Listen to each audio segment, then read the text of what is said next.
Hi friends, vision KS ಇನ್ Kannada online YouTube ಚಾನಲ್ಗೆ ತಮಗೆ ಸ್ವಾಗತ. ನಾವು ಇವತ್ತಿನ ದಿನ KS ಎಕ್ಸಾಮ್ಗೆ ಯಾವ ಥರ ಪ್ರಿಪ್ರೇಷನ್ ಆಗಬೇಕು, ಟೈಮನ್ನು ಹೇಗೆ ಮ್ಯಾನೇಜ್ಮೆಂಟ್ ಮಾಡಬೇಕು, ಯಾವ್ಯಾವ ಟಾಪಿಕ್ಗಳನ್ನು ಓದಬೇಕು ಅನ್ನೋದ್ರ ಬಗ್ಗೆ ತಿಳಿಸ್ಕೊಡ್ತೀನಿ. ಈಗಾಗಲೇ KPSC ಅವರು 401 KS ಹುದ್ದೆಗಳಿಗೆ ಅರ್ಜಿಯನ್ನು ಕಾಲ್ಫರ್ ಮಾಡಿದ್ದು, ಇದರಲ್ಲಿ 150 ಹುದ್ದೆಗಳು A ಶ್ರೇಣಿಯದ್ದಾಗಿದ್ದು 251 ಹುದ್ದೆಗಳನ್ನು B ಶ್ರೇಣಿಯಲ್ಲಿ ಕಾಲ್ಫರ್ ಮಾಡಿರುತ್ತಾರೆ.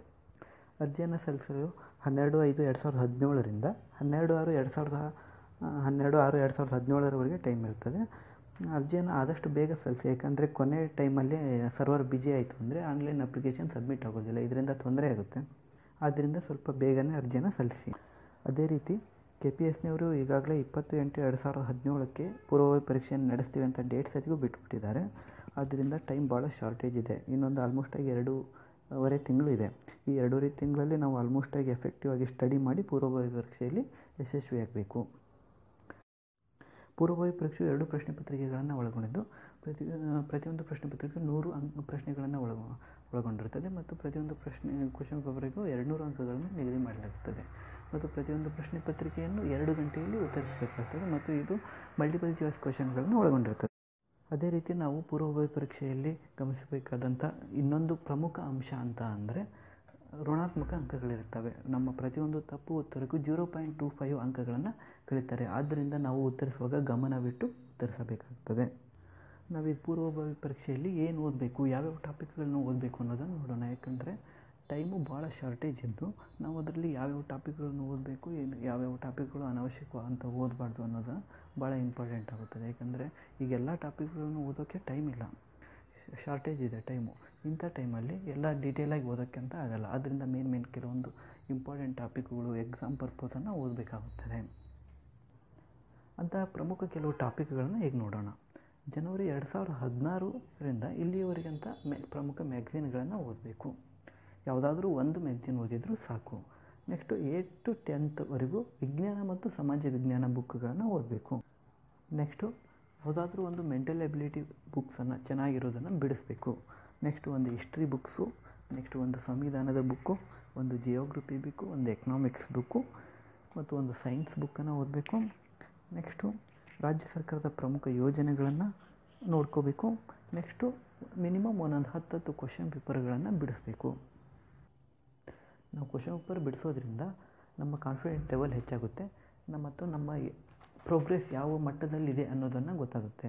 ಆದ್ದರಿಂದ ನಾವು ಪ್ರತಿ ವಾರ ಒಂದೊಂದು ಪ್ರಶ್ನೆ ಪತ್ರಿಕೆ 1ರದ್ದು ಒಂದು ಕ್ವಶನ್ ಪೇಪರ್, ಪ್ರಶ್ನೆ ಪತ್ರಿಕೆ 2ದು ಒಂದೊಂದು ಕ್ವಶನ್ ಪೇಪರನ್ನು ಬಿಡಿಸಲೇಬೇಕು. ಒಟ್ಟು ಎಕ್ಸಾಮ್ ಬರೋದ್ರೊಳಗೆ ಒಂದೊಂದು 10 ಇದು ಮಾದರಿ ಪ್ರಶ್ನೆ ಪತ್ರಿಕೆಗಳನ್ನು ಬಿಡಿಸಬೇಕು. ಅದೇ ರೀತಿ ನಾವು ರಾಜ್ಯ ಸರ್ಕಾರದ ಪ್ರಮುಖ ಯೋಜನೆಗಳ ಬಗ್ಗೆ ತಿಳ್ಕೋಬೇಕಾಗುತ್ತದೆ. ಯಾಕೆಂದರೆ ಪ್ರಶ್ನೆ ಪತ್ರಿಕೆ 2ದಲ್ಲಿ ರಾಜ್ಯ ಸರ್ಕಾರದ ಯೋಜನೆಗಳ ಬಗ್ಗೆ ಪ್ರಶ್ನೆಗಳು ಬರೋದರಿಂದ ಇದು ಕೂಡ ಇಂಪಾರ್ಟೆಂಟ್ ಟಾಪಿಕ್ ಆಗುತ್ತದೆ. ನಾವು ರಾಜ್ಯ ಸರ್ಕಾರದ ಯೋಜನೆಗಳು ಯಾವಾಗ ಯಾವ ಉದ್ದೇಶಕ್ಕೋಸ್ಕರ ಜಾರಿ ಬಂತು ಅನ್ನೋದು ಇಷ್ಟು ತಿಳ್ಕೊಂಡ್ರೆ ಸಾಕಾಗುತ್ತೆ. ನಾವೀಗ ಟೈಮ್ ಮ್ಯಾನೇಜ್ಮೆಂಟ್ ಬಗ್ಗೆ ನೋಡೋಣ. ಯಾಕಂದರೆ ಟೈಮ್ ಮ್ಯಾನೇಜ್ಮೆಂಟ್ ಕೂಡ ಒಂದು ಇಂಪಾರ್ಟೆಂಟ್ ಆದ ಟಾಪಿಕ್ ಆಗಿದ್ದು, ನಾವು ಟೈಮ್ ಮ್ಯಾನೇಜ್ಮೆಂಟ್ ಇಲ್ಲದೆ ಸ್ಟಡಿ ಮಾಡೋಕ್ಕೆ ಹೋದರೆ ನಾವು ಅಂದ್ಕೊಂಡಷ್ಟು ಓದೋಕ್ಕೆ ಆಗಲ್ಲ. ಆದ್ದರಿಂದ ಟೈಮ್ ಕರೆಕ್ಟಾಗಿ ಯಾವ್ಯಾವ ಟೈಮ್ಗೆ ಯಾವ್ಯಾವುದನ್ನು ಓದಬೇಕು ಅನ್ನೋದನ್ನು ಕರೆಕ್ಟಾಗಿ ಪ್ಲ್ಯಾನ್ ಮಾಡಿ ಓದಬೇಕಾಗುತ್ತೆ. ಈಗ ಆಲ್ರೆಡಿ KS ಕಾಲ್ಫಾರ್ಮ್ ಆಗಿರೋದ್ರಿಂದ ಮತ್ತು ಪೂರ್ವಭಾವಿ ಪರೀಕ್ಷೆಯ ಡೇಟ್ ಸತಿಗೂ ಅನೌನ್ಸ್ ಆಗಿದ್ದು ಇನ್ನೊಂದು ಆಲ್ಮೋಸ್ಟಾಗಿ 70-75 ಡೇಸ್ ಮಾತ್ರ ಬಾಕಿ ಇದೆ. ಈ ಟೈಮಲ್ಲಿ ನಾವು ಯಾವ್ಯಾವ ಟಾಪಿಕ್ಗಳನ್ನು ಎಷ್ಟೆಷ್ಟು ದಿನ ಓದಬೇಕು, ಯಾವ ಟಾಪಿಕ್ಕಿಗೆ ಹೆಚ್ಚಿಗೆ ಮಹತ್ವ ಕೊಡಬೇಕು, ಯಾವ ಟಾಪಿಕನ್ನು ಸ್ವಲ್ಪ ಓದಿದರೆ ಸಾಕು ಅನ್ನೋದನ್ನು ಒಂದು ಮಾಡೆಲನ್ನು ನೋಡೋಣ. ನಾವು ಪ್ರಿಲಿಮ್ಸಿಗೆ ಪ್ರತಿದಿನ ಒಂದು 6ರಿಂದ 8 ಗಂಟೆ ಎಫೆಕ್ಟಿವ್ ಆಗಿ ಸ್ಟಡಿ ಮಾಡಬೇಕಾಗುತ್ತದೆ. ಇದರಲ್ಲಿ ಒಂದು ಮ್ಯಾಗ್ಝಿನ್ಸಿಗೆ ಒಂದು 15ರಿಂದ 20 ದಿನವನ್ನು ಮೀಸಲಾಗಿಡಿ. ಯಾಕಂದರೆ ಒಂದೊಂದು ಮ್ಯಾಗ್ಝಿನ್ಗೆ ಒಂದೊಂದು ದಿನ ಅಂದರೆ ಒಂದು 18 ತಿಂಗಳಾಗುತ್ತೆ. ಆ 18 ತಿಂಗಳ ಮ್ಯಾಗ್ಝಿನ್ನ 18 ದಿನ ಆದರೂ ಓದಬೇಕಾಗುತ್ತೆ. ಆದ್ದರಿಂದ ಒಂದು 15ರಿಂದ 20 ದಿನ ಬೇಕಾಗುತ್ತದೆ. ನೆಕ್ಸ್ಟ್ 8th to 10th ವಿಜ್ಞಾನ ಮತ್ತು ಸಮಾಜ ವಿಜ್ಞಾನ ಬುಕ್ಸ್ಗಳನ್ನು ಓದೋಕ್ಕೆ ಒಂದು 10ರಿಂದ 15 ದಿನ ಮೀಸಲಾಗಿದೆ. ಟೋಟಲು 30 ದಿನದಲ್ಲಿ ಇವೆರಡು ಟಾಪಿಕ್ಗಳನ್ನು ಮುಗಿಸಿ. ನೆಕ್ಸ್ಟ್ ಮೆಂಟಲ್ ಎಬಿಲಿಟಿಗೆ ಒಂದು 10 ದಿನವನ್ನು ಮೀಸಲಾಗಿಡಿ. ನೆಕ್ಸ್ಟು ಒಂದು ಹಿಸ್ಟ್ರಿಗೆ ಒಂದು 5 ದಿನ, ಸಂವಿಧಾನಕ್ಕೆ ಒಂದು 5 ದಿನ, ಜಿಯೋಗ್ರಫಿಗೆ ಒಂದು 5 ದಿನ, ಎಕನಾಮಿಕ್ಸ್ಗೆ ಒಂದು 5 ದಿನ, ಸೈನ್ಸ್ ಓದೋಕ್ಕೆ ಒಂದು 5 ದಿನ ಮೀಸಲಾಗಿಡಿ. ನೆಕ್ಸ್ಟ್ ಕೊನೆಗೆ ನಾವಿಷ್ಟು ದಿನ ಓದಿರೋಂಥ ವಿಷಯಗಳನ್ನು ಪುನರಾವರ್ತನೆ ಮಾಡೋಕ್ಕೆ ಒಂದು 10 ದಿನ ಮೀಸಲಾಗಿಡಿ. ಏಕೆಂದರೆ ಇದು ಬಹಳ ಇಂಪಾರ್ಟೆಂಟ್ ಆಗುತ್ತೆ. ನಾವು ಇಷ್ಟು ದಿನ ಓದಿರೋ ವಿಷಯಗಳು ಭಾಳ ಮರ್ತಿರ್ತವೆ. ಅಂಥ ವಿಷಯಗಳನ್ನ ಪುನರಾವರ್ತನೆ ಮಾಡೋದ್ರಿಂದ ನಮ್ಮ ನೆನಪಿನ ಶಕ್ತಿ ಮತ್ತು ನಮ್ಮ ವಿಷಯ ಸಂಗ್ರಹಣೆ ಹೆಚ್ಚಾಗುತ್ತೆ. ನೆಕ್ಸ್ಟು ನಾವು ಸ್ಟಡಿ ಮಾಡುವಾಗ ಕೆಲವೊಂದು ಇಂಪಾರ್ಟೆಂಟು ಟಾಪಿಕ್ಗಳನ್ನು ನೋಡ್ಕೋಬೇಕಾಗುತ್ತೆ. ಅಂಥ ಟಾಪಿಕ್ಗಳ ಬಗ್ಗೆ ಪದೇ ಪದೇ ಎಕ್ಸಾಮಲ್ಲಿ ಕ್ವಶನ್ಗಳನ್ನು ಕೇಳಿರ್ತಾರೆ. ಅಂಥ ಪ್ರಮುಖ ಟಾಪಿಕ್ಗಳು ಯಾವುವು, ಯಾವ್ಯಾವ ಟಾಪಿಕ್ಕಿಂದ ಕ್ವಶನ್ಗಳು ಬರ್ತವೆ ಅನ್ನೋದನ್ನು ನೋಡೋಣ. ಅಂಥ ಟಾಪಿಕ್ಗಳನ್ನು ನೀವು ಕಡ್ಡಾಯವಾಗಿ ಓದ್ಕೊಳ್ಳೇಬೇಕಾಗುತ್ತೆ. ಅಂಥ ಪ್ರಮುಖ ಟಾಪಿಕ್ಗಳನ್ನು ನೋಡೋದಾದರೆ ಜನಗಣತಿಯ ಬಗ್ಗೆ ನಾವು ನೋಡಬೇಕಾಗುತ್ತದೆ. ಆ ಜನಗಣತಿಯ ಬಗ್ಗೆ ಆಲ್ಮೋಸ್ಟ್ ಆಗಿ ಕ್ವಶನ್ಗಳನ್ನು ಕೇಳಿರ್ತಾರೆ. ಅಂಥ ಜನಗಣತಿಯ ಕೆಲವೊಂದು ಪ್ರಮುಖ ಅಂಶಗಳನ್ನು ನೋಡ್ಕೋಬೇಕಾಗುತ್ತೆ. ನೆಕ್ಸ್ಟು ದಿನಾಚರಣೆಗಳ ಬಗ್ಗೆ ಯಾವ್ಯಾವ ದಿನದಂದು ಯಾವ್ಯಾವ ದಿನಾಚರಣೆಯನ್ನು ಆಚರಿಸ್ತಾರೆ ಅನ್ನೋದನ್ನು ನೋಡ್ಕೋಬೇಕಾಗುತ್ತೆ. ನೆಕ್ಸ್ಟು ಸಂವಿಧಾನದ ಕಲಂಗಳು ಮತ್ತು ತಿದ್ದುಪಡಿಗಳು, ಎಷ್ಟನೇ ತಿದ್ದುಪಡಿ ಯಾವುದಕ್ಕೆ ಅನ್ನೋದನ್ನು ನೋಡ್ಕೋಬೇಕಾಗುತ್ತೆ. ನೆಕ್ಸ್ಟು ಮತ್ತು ವಿಶ್ವಸಂಸ್ಥೆ ಮತ್ತು ಅದರ ಅಂಗಸಂಸ್ಥೆಗಳು, ಅದರ ಮುಖ್ಯಸ್ಥರು ಯಾರು, ವಿಶ್ವಸಂಸ್ಥೆಯ ಕಾಯಂ ಸದಸ್ಯರು ಯಾರು ಅನ್ನೋದನ್ನು ನಾವು ನೋಡ್ಕೋಬೇಕಾಗುತ್ತೆ. ನೆಕ್ಸ್ಟ್ ನಾವು ಪ್ರಮುಖ ಪ್ರಶಸ್ತಿಗಳ ಬಗ್ಗೆ ತಿಳ್ಕೊಬೇಕಾಗಿರ್ತದೆ. ಅಂಥ ಪ್ರಮುಖ ಪ್ರಶಸ್ತಿಗಳಂದರೆ ನೊಬೆಲ್ ಪ್ರಶಸ್ತಿ, ಮ್ಯಾನ್ ಬುಕರ್ ಪ್ರಶಸ್ತಿ, ಮ್ಯಾಗ್ನಿಸೆ ಪ್ರಶಸ್ತಿ, ಪದ್ಮವಿಭೂಷಣ ಪ್ರಶಸ್ತಿ, ಭಾರತ ರತ್ನ ಪ್ರಶಸ್ತಿ, ಈ ಥರ ಪ್ರಮುಖ ಪ್ರಶಸ್ತಿಗಳನ್ನ ನಾವು ನೋಡ್ಕೋಬೇಕಾಗುತ್ತೆ. ನೆಕ್ಸ್ಟು ಪ್ರಮುಖ ಕ್ರೀಡಾಕೂಟಗಳ ಬಗ್ಗೆ ನಾವು ನೋಡ್ಕೋಬೇಕಾಗುತ್ತೆ. ಒಲಿಂಪಿಕ್ಸ್ ಕ್ರೀಡಾಕೂಟಗಳು ಈಗ ರೀಸೆಂಟಾಗಿ ಎಲ್ಲಾದವು, ಅದರಲ್ಲಿ ಭಾರತದ ಪ್ರೋಗ್ರೆಸ್ ಏನು, ನೆಕ್ಸ್ಟು ಕಾಮನ್ವೆಲ್ತ್ ಗೇಮಲ್ಲಿ ಭಾರತದ ಪ್ರೋಗ್ರೆಸ್ ಏನು, ನೆಕ್ಸ್ಟ್ ಏಷ್ಯನ್ ಕ್ರೀಡಾಕೂಟಗಳು ಎಲ್ಲದು, ನೆಕ್ಸ್ಟ್ ಎಲ್ಲಾಗ್ತವೆ ಅನ್ನೋದನ್ನು ನಾವು ನೋಡ್ಕೋಬೇಕಾಗುತ್ತೆ. ನೆಕ್ಸ್ಟು ಪ್ರಮುಖ ಹುದ್ದೆಗಳ ಬಗ್ಗೆ ನಾವು ನೋಡ್ಕೋಬೇಕಾಗ್ತದೆ.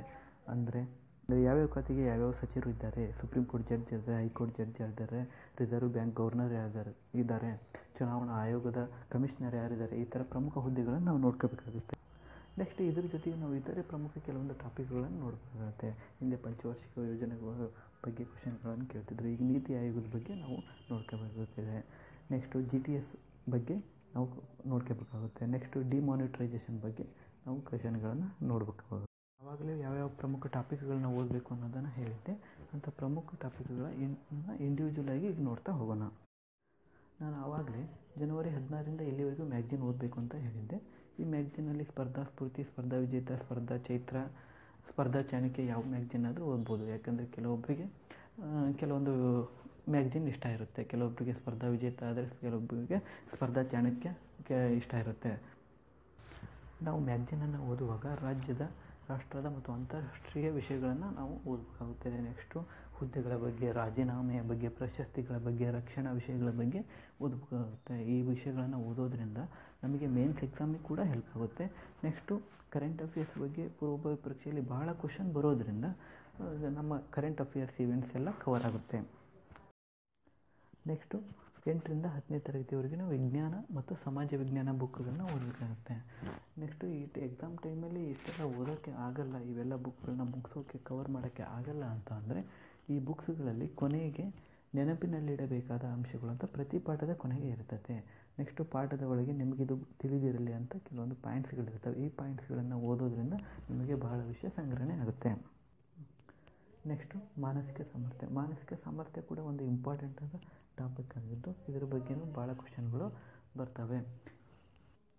ಮಾನಸಿಕ ಸಾಮರ್ಥ್ಯ ಕ್ವಶನನ್ನು ಬಿಡಿಸುವಾಗ ನಾವು ಹಿಂದೆ ಎಕ್ಸಾಮಲ್ಲಿ ಯಾವ ಟೈಪ್ ಕ್ವಶನ್ಗಳನ್ನು ಕೇಳಿದ್ರು, ಯಾವ್ಯಾವ ಟೈಪ್ ಕ್ವಶನನ್ನು ಯಾವ್ಯಾವ ಟೈಪ್ ಬಿಡಿಸ್ಬೇಕು ಮತ್ತು ಯಾವ ಕ್ವಶನ್ ಬಿಡಿಸುವಾಗ ಯಾವ ಸೂತ್ರವನ್ನು ಬಳಸಬೇಕು ಅನ್ನೋದನ್ನು ನಾವು ಇಂಪಾರ್ಟೆಂಟಾಗಿ ನೋಡ್ಕೋಬೇಕಾಗುತ್ತೆ.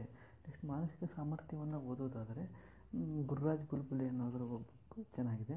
ನೆಕ್ಸ್ಟು ಸ್ಪರ್ಧಾ ಚೈತ್ರ ಅನ್ನೋ ಪಬ್ಲಿಕೇಶನ್ ಅವ್ರು ಬಿಟ್ಟಿರೋಂಥ ಬುಕ್ಸು ಚೆನ್ನಾಗಿದೆ. ಮತ್ತು ನೀವು ಡೀಪಾಗಿ ಮಾನಸಿಕ ಸಾಮರ್ಥ್ಯವನ್ನು ಸ್ಟಡಿ ಮಾಡಬೇಕು ಅಂದರೆ ಅಗರ್ವಾಲ್ ಅವರ ಪುಸ್ತಕ ಚೆನ್ನಾಗಿದೆ.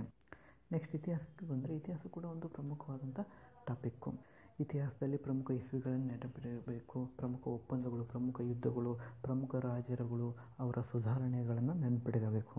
ನೆಕ್ಸ್ಟು ಆಧುನಿಕ ಭಾರತದ ಇತಿಹಾಸದಲ್ಲಿ ವೈಸರಾಯಿಗಳ ಬಗ್ಗೆ, ಅವರ ಸುಧಾರಣೆಗಳು ಮತ್ತು ಗವರ್ನರ್ ಜನರಲ್ಗಳ ಬಗ್ಗೆ ನೆನಪಿಡಬೇಕು ಮತ್ತು ಪ್ರಮುಖ ಕಾಯ್ದೆಗಳ ಬಗ್ಗೆ, ರೆಗ್ಯುಲೇಟಿಂಗ್ ಶಾಸನ, ಈ ಥರ ಪ್ರಮುಖ ಶಾಸನಗಳ ಬಗ್ಗೆ, ನೆಕ್ಸ್ಟು ಸ್ವತಂತ್ರ ಚಳವಳಿಯ ಬಗ್ಗೆ, ಪ್ರಮುಖ ನಾಯಕರ ಬಗ್ಗೆ ನೆನಪಿಡಬೇಕಾಗುತ್ತೆ. ನೆಕ್ಸ್ಟ್ ಸಂವಿಧಾನ ಕೂಡ ಒಂದು ಪ್ರಮುಖ ಟಾಪಿಕ್ ಆಗಿದ್ದು ಸಂವಿಧಾನದಲ್ಲಿ ಪ್ರಮುಖ ಕಲಂಗಳು, ಮೂಲಭೂತ ಹಕ್ಕುಗಳು, ಪ್ರಮುಖ ತಿದ್ದುಪಡಿಗಳು, ತುರ್ತು ಪರಿಸ್ಥಿತಿಗಳು, ಪ್ರಧಾನಮಂತ್ರಿ, ಮುಖ್ಯಮಂತ್ರಿ, ರಾಜ್ಯಪಾಲರು, ರಾಷ್ಟ್ರಪತಿಗಳ ಬಗ್ಗೆ ನೆನಪಿಡಬೇಕಾಗುತ್ತೆ.